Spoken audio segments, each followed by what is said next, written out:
O പിയിൽ വരുന്ന patients അവർ സതുദ്ദേശത്തോടു കൂടി പറഞ്ഞു തരുന്നതാണ് നമുക്ക്. ഡോക്ടറെ ഞാൻ ഇങ്ങനെ ചെയ്യാറുണ്ട്, അല്ലെങ്കിൽ എൻ്റെ വീട്ടിൽ എനിക്ക് ആരെങ്കിലും ഇങ്ങനെ ഒരു കാര്യം പറഞ്ഞു തരാറുണ്ട്. വീട്ടുവൈദ്യത്തെക്കുറിച്ചാണ് പറയുന്നത്.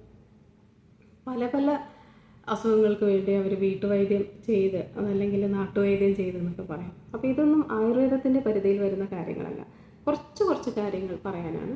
അതായത് ആദ്യം തന്നെ പറയുന്നത്, പാലിൽ മഞ്ഞൾപ്പൊടി ചേർത്തിട്ട് ഞാൻ എല്ലാ ദിവസവും കഴിക്കാറുണ്ടെന്ന് പറയാം. അപ്പോൾ ഇത് എല്ലാ ദിവസവും കഴിക്കുന്നതിനുള്ള ബുദ്ധിമുട്ടാണ്. പല കാര്യങ്ങളും ഇതാണ്. എല്ലാ ദിവസവും അതല്ലെങ്കിൽ അതൊരു ഡെയിലി റുട്ടീൻ പോലെ ചെയ്യുന്നതിനുള്ള ദോഷങ്ങളാണ്. പാലിൽ മഞ്ഞൾ ചേർത്ത് കഴിക്കുന്നത്, വളരെയധികം ക്വാണ്ടിറ്റിയിൽ കഴിക്കുന്നത് ഇറിറ്റേഷൻ ഉണ്ടാക്കും. ചിലർക്ക് വയറിന് ഇറിറ്റേഷൻ ഉണ്ടാക്കും, ചിലർക്ക് അലർജി പോലെ റിയാക്ഷൻസ് ഉണ്ടാകും. അതുപോലെ ബ്ലഡ് തിന്നേഴ്സ് ഉപയോഗിക്കുന്നത്, അതായത് കാർഡിയക് അസുഖങ്ങളുള്ളവർ ബ്ലഡ് തിന്നേഴ്സ് ഉപയോഗിക്കും. അങ്ങനെയുള്ളവർക്കൊക്കെ ഇത് ബ്ലീഡിങ് ഉണ്ടാക്കാനുള്ള സാധ്യത കൂടുതലായിട്ട് കാണിക്കും. അതുപോലെ തന്നെ മറ്റൊന്നാണ്, ഞാൻ രാവിലെ എഴുന്നേറ്റ ഉടനെ ഞാൻ ഇഞ്ചി ചതച്ചിട്ടിട്ട് വെള്ളം കുടിക്കുന്നു. അപ്പം ഇതും ഇതുപോലെ തന്നെ അസിഡിറ്റി കൂടാനും ഇതുപോലെ തന്നെ ബ്ലഡ് തിന്നേഴ്സ് കഴിക്കുന്നവർക്ക് ഇതുപോലെ ബ്ലീഡിങ് ഉണ്ടാകാനൊക്കെ സാധ്യതയുണ്ട്. അസിഡിറ്റി പോലെയുള്ള അസുഖങ്ങൾ കൂടാനും സാധ്യതയുണ്ട്. പിന്നെ വരുന്ന ഒരു ഇതാണ്, ഒരു വിഭാഗം ആൾക്കാർ പറയുന്നതാണ്, ഞാൻ ഉലുവ ഇട്ട് വെള്ളം രാവിലെ വെറും വയറ്റിൽ കുടിക്കും, ഷുഗർ കുറയാൻ നല്ലതല്ലേ ഡോക്ടർ എന്ന് ചോദിക്കാറ്. അപ്പോൾ അതെന്താണെന്ന് വെച്ചാൽ, ഷുഗർ വളരെ പെട്ടെന്ന് ചിലപ്പോൾ ഹൈപ്പോഗ്ലൈസീമിയ എന്ന് പറഞ്ഞ ഒരു കണ്ടീഷൻ പെട്ടെന്ന് താഴെ പോകുന്ന കണ്ടീഷൻ ഉണ്ടാക്കാം. ഇതുപോലെ തന്നെ ഗ്യാസ്ട്രിക് ഇറിറ്റേഷൻ, അതുപോലെ യൂട്രൈൻ കൺട്രാക്ഷൻസ് കൂടാനും ഉലുവ കാരണമായേക്കാം. ഇതൊക്കെ വളരെ ലോങ് ടേം ഉപയോഗിക്കുമ്പോഴാണ് ഇതിൻ്റെ ദോഷവശങ്ങൾ ഉണ്ടാകുക. അപ്പം ഷുഗർ കുറയ്ക്കാനാണെന്ന് പറഞ്ഞിട്ട് മാസങ്ങളോളോ വർഷങ്ങളോളോ കഴിക്കുമ്പോൾ ഉണ്ടാകാവുന്ന ഭവിഷ്യത്താണ് ഇതൊക്കെ. 1-2 ദിവസം കഴിക്കുന്നത് കൊണ്ടല്ല, കണ്ടിന്യൂസ് കഴിക്കാൻ പറഞ്ഞ സാധനങ്ങളല്ല ഇതൊന്നും. അതുപോലെ വേറെ സ്കിൻ ഇഷ്യൂസിന് ആര്യവേപ്പില അരച്ച് പുരട്ടുന്നുണ്ട്. ആര്യവേപ്പില എല്ലാവർക്കും ഒരേപോലെ ഗുണം ചെയ്തോളണമെന്നില്ല. ചിലവർക്ക് ഫംഗൽ ഇൻഫെക്ഷൻ വേഴ്സൺ ചെയ്യാനാണ് വെച്ചാൽ അത് മോശപ്പെട്ട രീതിയിൽ അത് അസുഖം കൂടാനാണ് സാധ്യത. അതുപോലെ തന്നെ ചിലവർക്ക് ഈ ആര്യവേപ്പില അലർജി ഉള്ളവരുണ്ടാകും. അതുപോലെ തന്നെ ചിലവർക്ക് എക്സിമ പോലെയുള്ള കണ്ടീഷൻസ് കൂടാനാണ് സാധ്യത. അപ്പോൾ അങ്ങനെയുള്ള കണ്ടീഷൻസിൽ ഇങ്ങനത്തെ ലേപനങ്ങൾ ഉപയോഗിക്കാതിരിക്കുകയാണ് നല്ലത്. പിന്നെ വേറൊരു ഇത് കാണുന്നത്, അലോവേര ജ്യൂസ് നിറയെ ആൻറ്റി ഓക്സിഡൻ്റാണ്, വൈറ്റമിൻ ആണെന്ന് പറഞ്ഞിട്ട് ധാരാളം പേര് അലോവേര ജ്യൂസ് കഴിക്കുന്ന ആൾക്കാരുണ്ട്. അപ്പോൾ ഇവർക്ക് ഈ അലോവേര എന്ന് പറയുന്ന ഒരു ചെടി, അതിൻ്റെ വെറൈറ്റീസ് വിരലിൽ എണ്ണിയാൽ തീരില്ല, അത്രയും വെറൈറ്റീസ് ഉള്ള ഒരു ചെടിയാണ് അലോവേര. അതിൽ തന്നെ നമുക്ക് എഡിബിളായിട്ടോ അല്ലെങ്കിൽ മെഡിസിനൽ പർപ്പസിന് ഉപയോഗിക്കുന്നത് വളരെ കുറച്ചേ ഉള്ളൂ. അപ്പോൾ ഇത് നമ്മുടെ വീട്ടിൽ വളർത്തുന്ന അലോവേര മെഡിസിനൽ പർപ്പസിനുള്ളതാണോ അതല്ലെങ്കിൽ ഇത് എഡിബിൾ ആണോ എന്ന് നമുക്ക് എല്ലാവർക്കും അറിഞ്ഞോളന്നില്ല.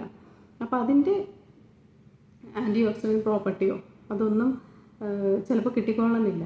അത് കറക്റ്റായിട്ട് പ്രോസസ്സ് ചെയ്തിട്ട് കഴിച്ചാലാണ് അതിൻ്റെ ഗുണം കിട്ടുക. അതല്ലാതെ വെറുതെ നമ്മളത് പറിച്ചിട്ട് പച്ചയ്ക്ക് തന്നെ കഴിച്ചു കഴിഞ്ഞാൽ ഗുണത്തേക്കാളേറെ ദോഷമാണ് ഉണ്ടാവുക. ഇതുപോലെ തന്നെ ഗ്യാസ്ട്രിക് ഇറിറ്റേഷൻ ഉണ്ടാകുക, അതുപോലെ തന്നെ വയറിളക്കം പോലെയുള്ള കണ്ടീഷനിലും ഡീഹൈഡ്രേഷൻ പോലെയുള്ള കണ്ടീഷനുകളിലേക്കും അത് കഴിക്കുന്നത് കൊണ്ട് ചിലപ്പോൾ ഉണ്ടാകാം. അതുപോലെ തന്നെ വേറൊരെണ്ണമാണ് വെളുത്തുള്ളി കഴിക്കുക. നല്ലതല്ലേ, ഇമ്മ്യൂണിറ്റി കൂടാനൊക്കെ നല്ലതല്ലേ. ഇതേപോലെ തന്നെ അസിഡിറ്റി ഉള്ളവർക്കും അതുപോലെ വേറെ എന്താ പറയുക ഗ്യാസ്ട്രിക് ഇറിറ്റേഷൻ ഉള്ളവർക്കൊക്കെ ഈ വെളുത്തുള്ളി കഴിക്കുന്നത് കൊണ്ടുള്ള ബുദ്ധിമുട്ടുകൾ അധികമാവുകയാണ് ചെയ്യുക.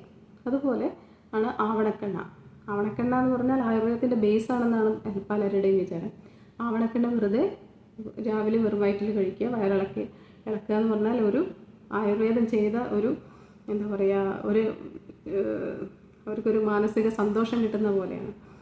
ഇത് കാസ്റ്റർ ഓയിൽ എന്ന് പറഞ്ഞാൽ അത് ഗ്യാസ്ട്രിക് ഇറിറ്റൻ്റ് ആണത്. വല്ലാതെ ഇറിറ്റേറ്റ് ചെയ്തിട്ടാണ്, ബവൽ മൂവ്മെൻറ്റ്സ് കൂട്ടിയിട്ടാണ് ഇത് ലാക്സേറ്റീവായിട്ടും പർഗേറ്റീവായിട്ടും ഒക്കെ ഇത് വർക്ക് ചെയ്യുന്നത്. അപ്പം ഇത് മെഡിക്കേറ്റഡ് ആയിട്ടാണ് നമ്മൾ ആയുർവേദത്തിൽ ഇത് ഉപയോഗിക്കാം. പ്ലെയിൻ ആവണക്കെണ്ണ ആരും ഡയറക്റ്റ്ലി അങ്ങനെ വയറിളക്കാനായിട്ട് ഉപയോഗിക്കാൻ ആയുർവേദത്തിൽ റെക്കമെൻഡ് ചെയ്യുന്നില്ല. അപ്പോൾ ഇത് കാലങ്ങളായിട്ട് ഉപയോഗിക്കുകയാണെങ്കിൽ ഇതൊരു ഇഫക്റ്റ് ഇല്ലാതെയായിട്ട് അതിനൊരു സൈഡ് എഫക്റ്റ് ഉണ്ടാവാനാണ് സാധ്യത. കണ്ടിന്യൂസ് ആയിട്ട് ഇത് ഉപയോഗിക്കുന്നത് കൊണ്ട് ബവൽ മൂവ്മെൻറ്റ്സ് നാച്ചുറലായിട്ട് ഉണ്ടാകുന്ന ബവൽ മൂവ്മെൻറ്റ്സ് ഇല്ലാതെയായിട്ട് വീക്കനാവും. അതായത് നാച്ചുറലായിട്ട് ആ അർജ് തോന്നേണ്ടത് ഇല്ലാതെയാകും കാലക്രമേണ. അതുപോലെ എന്തെങ്കിലും ഒരു ട്രിഗർ കൊടുത്താലേ നമുക്ക് ബവൽ മൂവ്മെൻറ്റ്സ് ഉണ്ടാകും എന്നുള്ളൊരു അവസ്ഥയിലേക്ക് വരും. ഇങ്ങനെ കൊച്ചു കൊച്ചു കാര്യങ്ങൾ നമ്മൾ നല്ലതല്ലേ എന്ന് വിചാരിച്ചിട്ട് ചെയ്യുന്ന കാര്യങ്ങളായിരിക്കും ചിലപ്പോൾ ഒരു പക്ഷേ നമ്മുടെ ഹെൽത്തിന് അസാഡായിട്ട് വരുന്നത്. അപ്പം നമ്മൾ നാട്ടുവൈദ്യം അതല്ലെങ്കിൽ വീട്ടുവൈദ്യം എന്ന് പറയുന്ന ഈ സാധനങ്ങളല്ല ആയുർവേദത്തിൽ പറയുന്നത്. ആയുർവേദത്തിൽ ഒരു സാധനവും നമ്മൾ ഒറ്റമൂലിയായിട്ട് ഉപയോഗിക്കാൻ അല്ലാത്ത ഒരു സംഭവങ്ങളും കുക്ക് ചെയ്യാതെയോ അതല്ലെങ്കിൽ അതിന് പ്രോസസ്സ് ചെയ്യാതെയോ കഴിക്കാൻ പറയുന്നില്ല. ഈവൻ മഞ്ഞളാണെങ്കിൽ പോലും അതിന് ഒന്നുകിൽ അത് പ്രോസസ്സ് ചെയ്തിട്ട് ഒന്നുകിൽ നെയ്യ് കാച്ചിയിട്ടോ അല്ലെങ്കിൽ ലേഹ്യത്തിൽ ചേർത്തോ അല്ലെങ്കിൽ കഷായം വെച്ചോ ആണ് നമ്മൾ ഒരുവിധ എല്ലാ മരുന്നുകളും പറയുന്നത്. ഇനിയിപ്പോൾ അഥവാ വല്ല ഒറ്റമൂലികളും പറഞ്ഞിട്ടുണ്ടെങ്കിൽ അതിൻ്റെ കൂടെ ഒരു അഡ്ജുവൻ്റ് എന്ന് പറയും, ഒരു മീഡിയം അതിന് കൊടുത്തിട്ടുണ്ടാവും. അത് ഇതിൻ്റെ എഫക്റ്റ് നള്ളിഫൈ ചെയ്യാനാണ്. എന്തെങ്കിലും ഇല്ല എഫക്റ്റ് ഉണ്ടെങ്കിൽ അത് നള്ളിഫൈ ചെയ്യാൻ ഒരു മീഡിയം പറഞ്ഞിട്ടുണ്ടാവും. അതേ മീഡിയത്തിൽ യൂസ് ചെയ്താലാണ് അതിൻ്റെ സൈഡ് എഫക്റ്റോ അല്ലെങ്കിൽ ബാഡ് എഫക്റ്റോ നമുക്ക് അതിനെ കോമ്പൻസേറ്റ് ചെയ്തിട്ട് ഉപയോഗിക്കാൻ പറ്റുകയുള്ളൂ.